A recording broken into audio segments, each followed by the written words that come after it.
The next thing I want to do, though, is have Don share some cool stuff that he's researched and been teaching over the years that I think you're going to find fascinating. He's got a number of examples. We'll see how many we can get through, and the last thing we'll do is have him just explain a little bit more about the three worlds, and then we'll do a question or two during our question and answer period. So what do you want to share first as one of the examples of something that's kind of fascinated you over the years? Okay, there are many. I brought a few things along. Maybe I could start with this.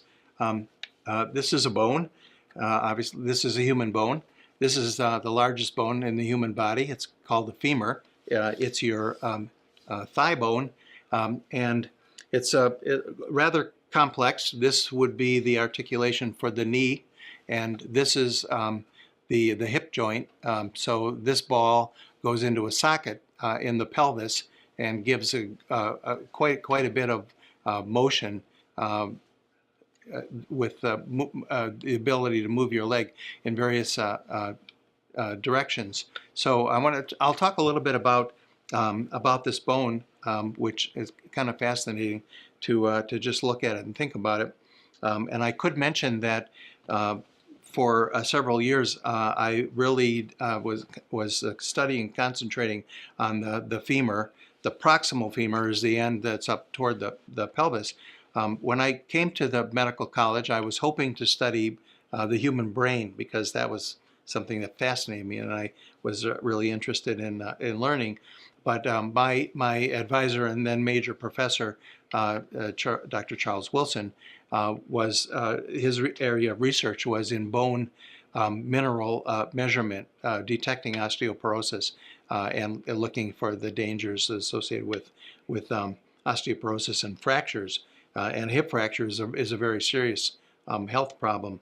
So my dissertation for my PhD was actually on measuring the bone density of the proximal femur, which is a very complicated bone, using the CT scanner.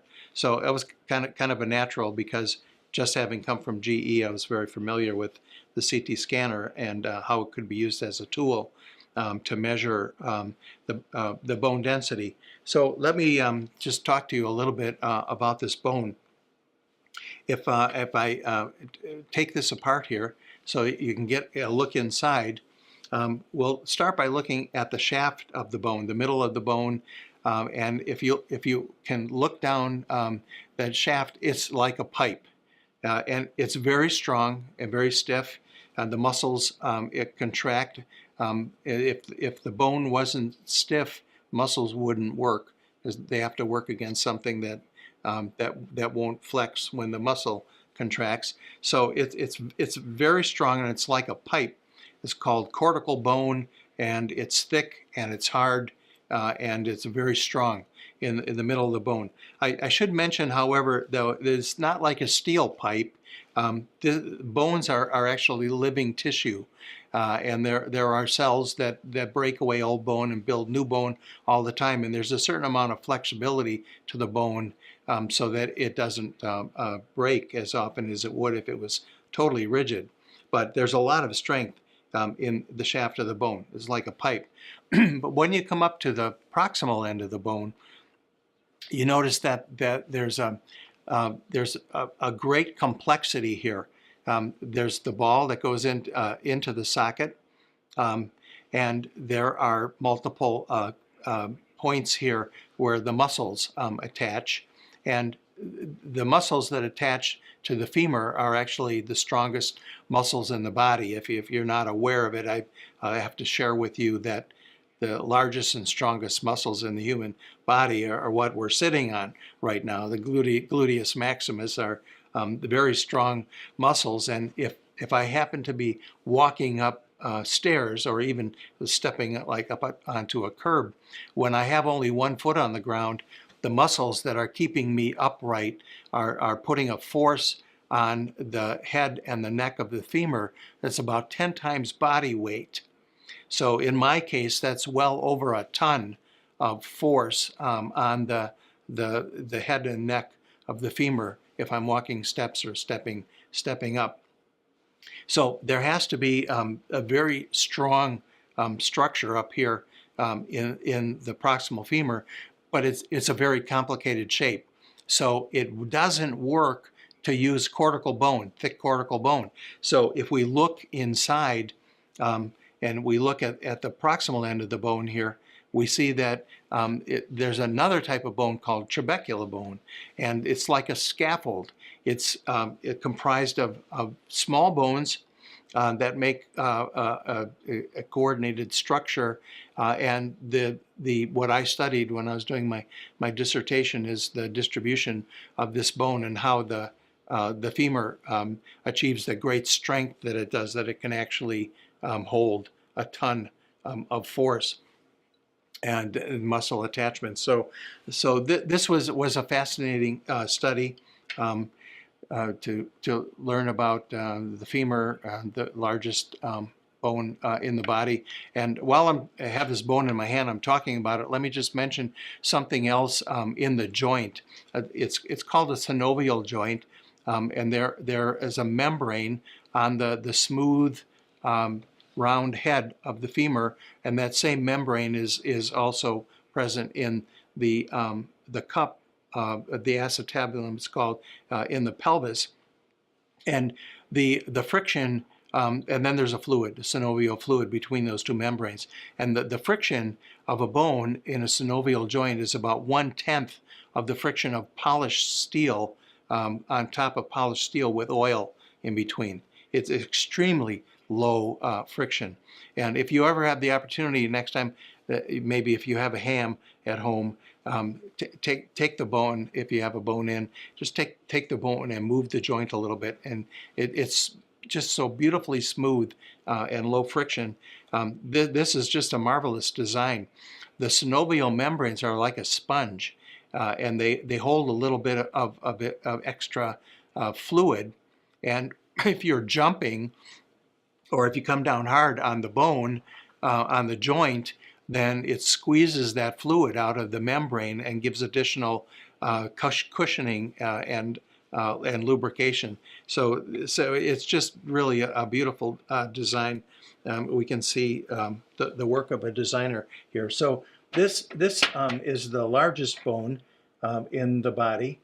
So let me just say a few words about the smallest bone in the body, and these are bones that are truly fascinating. Of course, what I'm referring to are the ossicles, the three bones in the middle ear between the eardrum, the tympanic membrane, and the cochlea.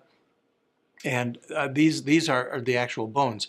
And from the camera view, they're probably pretty hard for you to actually look at the structure, but you can see how big they are. The stapes, this is the malleus incus stapes, or hammer, anvil, and stirrup.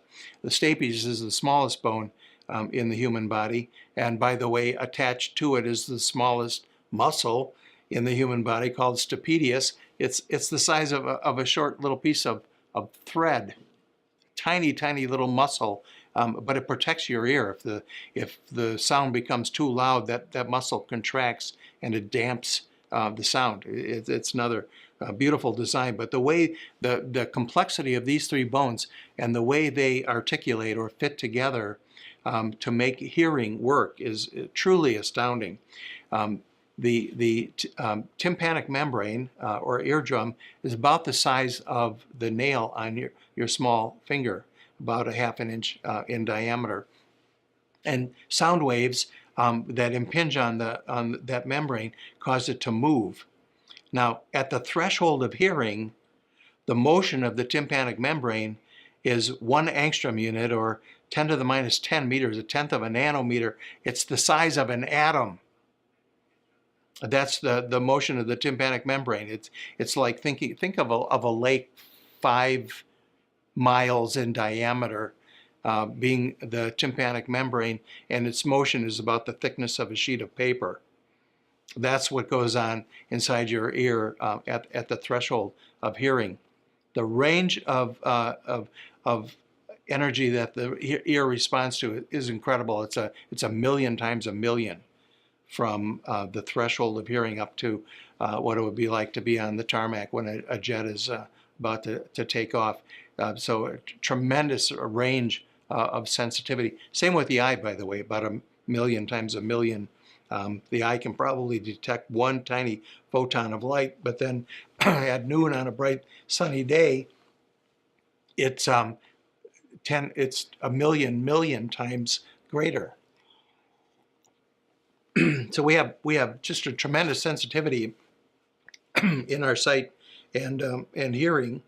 And these little bones are especially unique because they're the only bones in the human body that don't grow. These bones are full size when a baby is born. They're full size about 3 months before birth.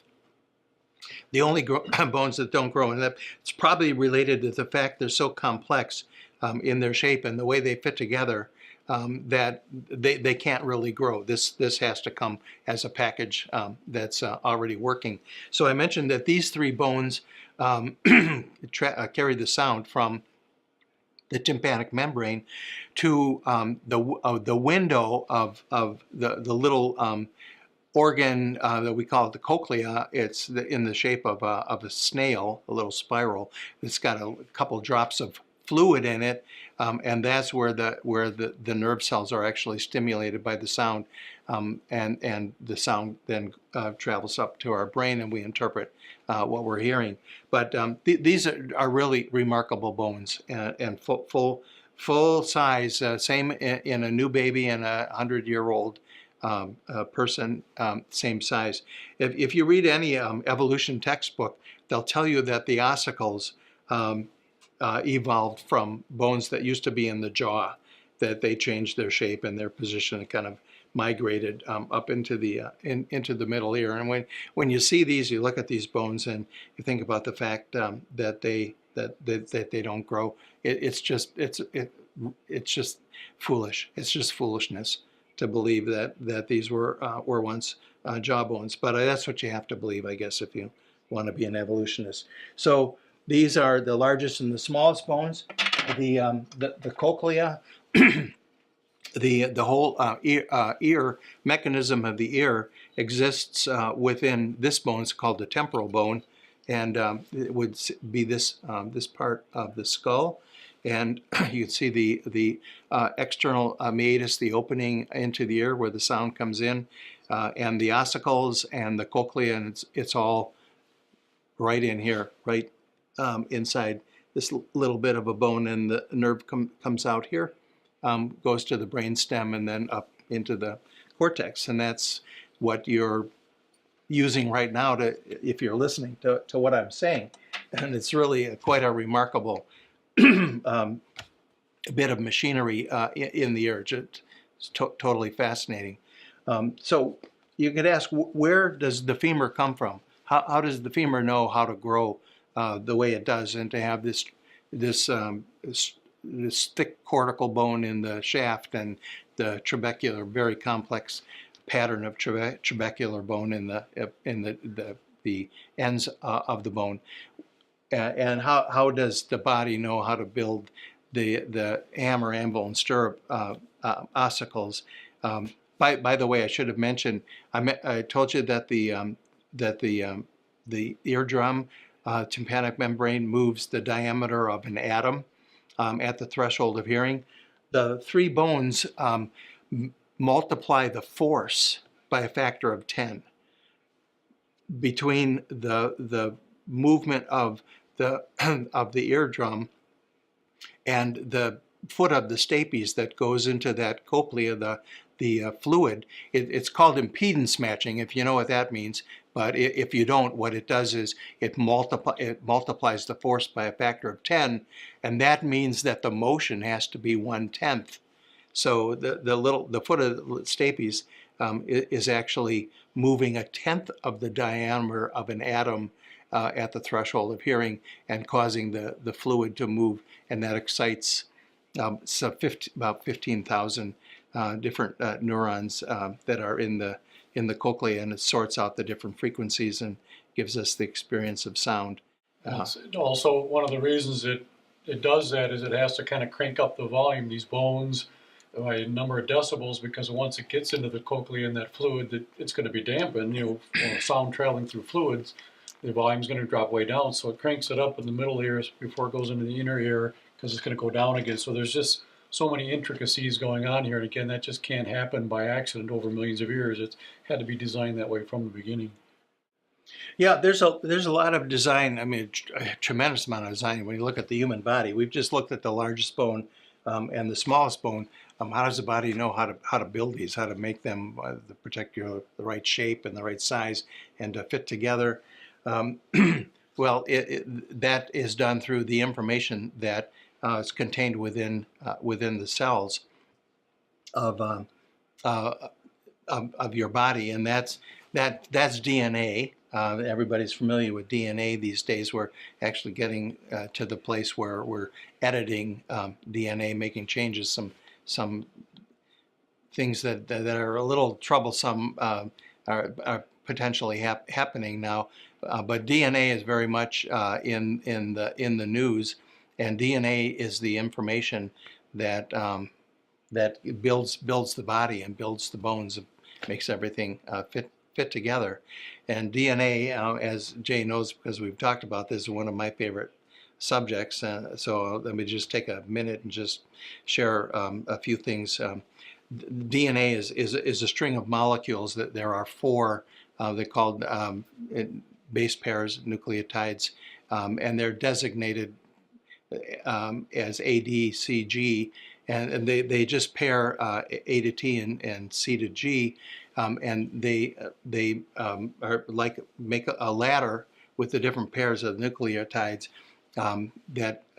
that is the information in the DNA, and then you take that ladder and twist it, and that makes the double helix that was made famous by Crick and Watson when they discovered this, I think in the early 50s.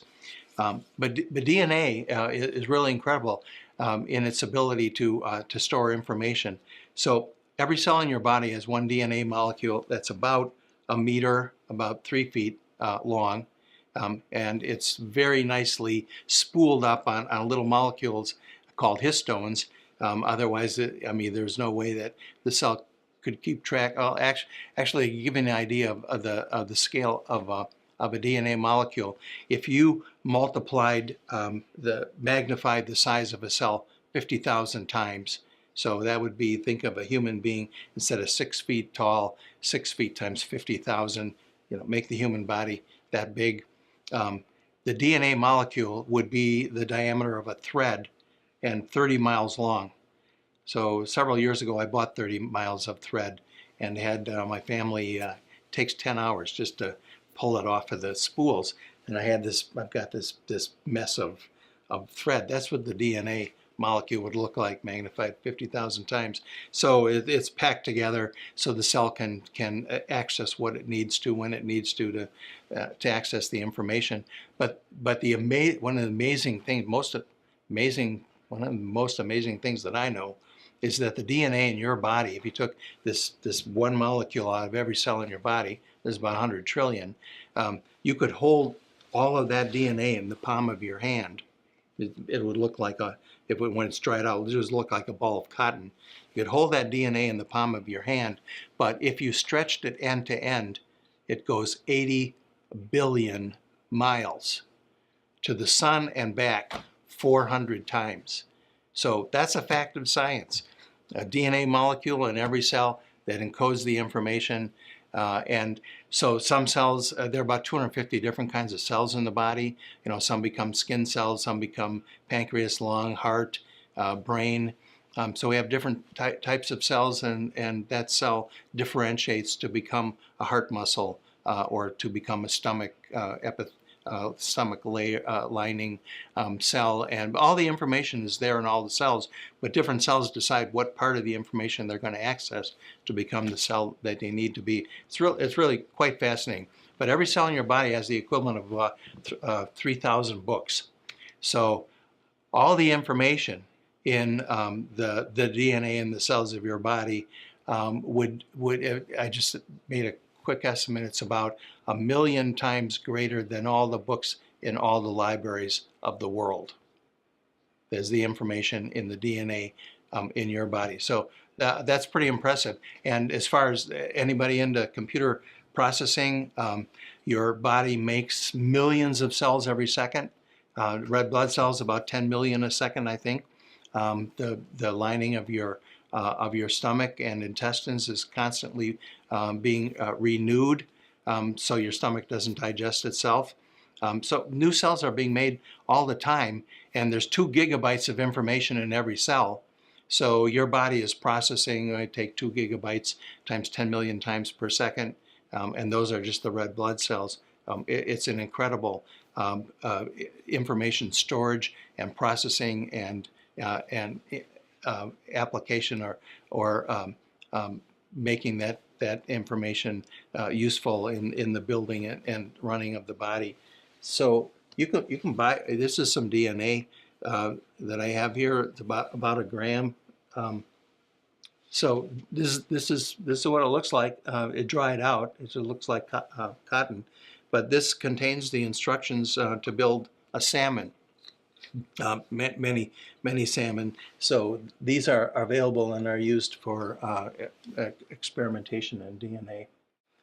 There's so many things that we could cover. Don's going to come back to do an entire show. In fact, we'll highlight this really quickly just in a couple minutes. He's going to tell you a little bit more about the 3 worlds, and then we're going to take our normal little break, and we'll come back, probably have time for one question. So if you can maybe summarize what we're going to do an entire program on, if you could take maybe 2 or 3 minutes, that'd be great. As I mentioned, the 3 worlds was an inspiration to me when I was working on the curriculum for the Science Center, but it's really inspired by the absolute universal eternal truth of the Bible. And 3 passages that I think about for the 3 worlds are Romans 1, and then Acts 17, when Paul was speaking to the intellects of the world in Athens, and the Genesis 1 that tells us about the creation.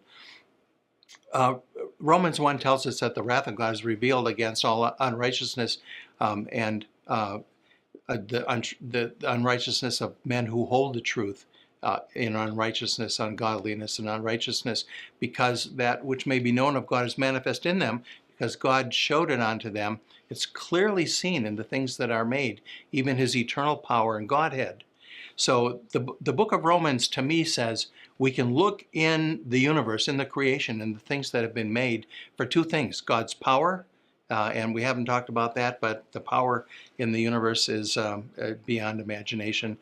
But the Godhead, theotes, the Greek word, the nature of God, the divinity, the Trinity, I believe, this pretty wide theological agreement, I think, that the Godhead is referring to the Trinity. So we could look for 3. We could look for a Trinity clearly seen in the creation. And this inspired the idea of three worlds. Paul talked about this, and we don't have time tonight, but when he was explaining God and the fact that we are created in God's image, and that's why we know that God can't be represented by an idol, gold or silver or stone, because we are a person. So what is a person? A person exists in three simultaneously exists in 3 worlds. The physical world is matter and energy.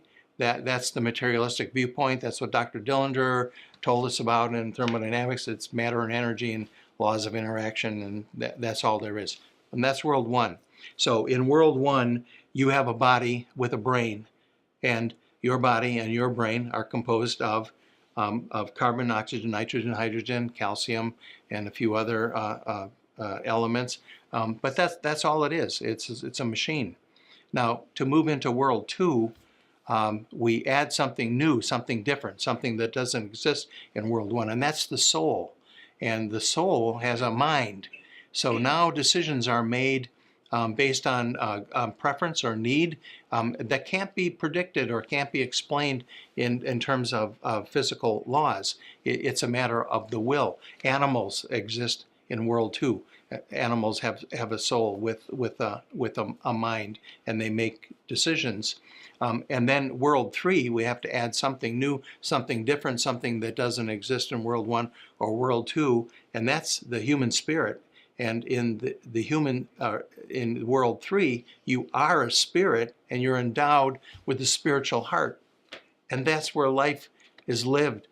Proverbs 4:23 says, "Guard your heart, for out of it flow the issues of life." That's life. That's all your feelings. That's your hopes and dreams and fears and loves and lusts and discipline. And everything comes from the heart. It's the most important things. So we have these three worlds, and um, how Genesis 1 fits into this is when you read Genesis 1, there's a Greek word for create, something new, something that didn't exist previously, and that's the word bara, and it's used 3 times in Genesis 1. So my understanding of this is that God created the physical world, world 1. Then he, on day 6, created something new, something different. He created living souls, the animals, and that is day 2, and it's a creation of something new. And also on day 6, he created man and breathed into him the breath of life, and he became a living soul. And that was the creation of man in God's image with body, soul, and spirit. So these are the 3 worlds, and it really has some pretty strong implications in terms of worldview and how we think about ourselves and other people and living in the world. Yeah, appreciate that. And when he comes back to do an entire program on this, it's powerful because it's not that effective to just throw facts at people for many reasons we've covered before, but bringing these 3 worlds together really helps you understand what we're dealing with and helps you probably reach other people better, knowing how to address these issues with them, explain it to them. So he'll come back, we'll do an entire program. What we're going to do now is what we usually do. We're going to take a very short break, 90 seconds, and then we'll come back and we'll have time probably for one question this time, but stick with us. We'll see you in a minute.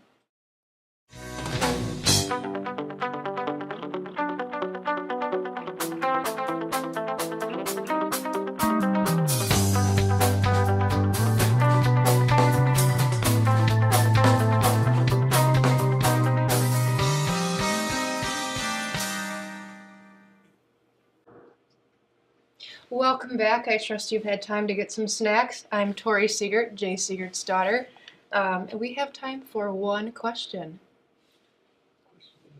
The question is from Kathy, who's in our audience. Please share examples of times when scientific claims were completely overturned. You did very well. Thank you. Several things come to mind. But basically, science is not truth. Science is constantly changing. So I have in my library a shelf of biology books, and they're from various vintages. It's fun to go back and to look 10 years ago, 30 years ago, 50 years ago, 100 years ago, and see how ideas have changed. They're constantly being updated and revised as new things are learned. So there are really many, if we want to take what's in the scientific textbook as being truth, there are many examples of that being overturned or replaced, and that's going to continue. It just will. But a couple come to mind. One in particular is Galileo and his censoring by the church in about 1615, if I remember correctly. Galileo had either built or obtained a telescope, aimed it up at the sky, and discovered 4 moons around Jupiter. Well, the religious leaders, the religious authorities of the day were the Jesuits, and they were teaching that the Earth was the center of the universe, and there wasn't anything in the universe that didn't go around the Earth. The Earth was anything that was in the universe, any planets, moons, or whatever. Everything went around the Earth. So Galileo had discovered these 4 moons. He had done good work. It was a good discovery. But he was called before the Inquisition. He was made to recant, take back his teaching, put under house arrest. He wasn't treated poorly, but well, looking back, maybe say he was treated very poorly in the sense that he was censored when the work that he had done was correct. And this is a case that's often brought up as an example of the church, of a conflict between science and the Bible. But it really wasn't a conflict between science and the Bible. It's a conflict, and it usually almost always is. It's between theologians and scientists. It's between interpretations of science, interpretations of the Bible. And in this case, the interpretation of the Bible was wrong. The Bible doesn't say that the earth is at the center of the universe, which actually those words don't mean anything today. We don't know how far the universe goes. But it was not, it was misapplication of the scripture. And so Galileo was mistreated, and of course other people got their telescopes and they found out he was right. There are moons around Jupiter, and so that we'd say maybe the church lost quite a bit by taking that authority and dictating what could be taught or what couldn't be taught. And it was really just a misapplication or misinterpretation of what the Bible says. The other one, the first that comes to mind right away is there was teaching early on in the middle 1800s. It was thought that a cell was a very simple thing, just a blob of protoplasm with maybe some little structures or chemicals. And we understand now that cell is so complex. As a matter of fact, it seems like every day new discoveries are made about coordination and the complexity that occurs within a cell. So the ideas that came, from the middle 1800s that life arose in a warm little pond, as Darwin described it, by chemicals coming together, maybe that seemed plausible at the time. But if that were proposed today, or if what's known about the cell today was known then, it would have just been absolute nonsense to propose that a cell could come together on its own. As a matter of fact, I have an illustration here I'll go through quickly. It's a little book that I put together. Again, it's not published just for purposes of illustration here, but it's entitled Probability, Information, and the Origin of Life. So I talked a little bit about probability in here, and just take a couple examples. Let's consider winning the lottery. Winning the lottery, you'd have a chance. You have a chance to win the lottery is about 1 in 1.5 times 10 to the 10th, which would be 15 plus 9 zeros. So in the book, that takes only about a half of a line if I write out the probability of winning the lottery. What about the probability of winning the lottery 7 days in a row for an entire week being the lottery winner? That is only about, if I write that number out, there's 70 zeros. That only takes about 1.5 lines. That's the probability of winning the lottery every day, 7 days in a row for a week.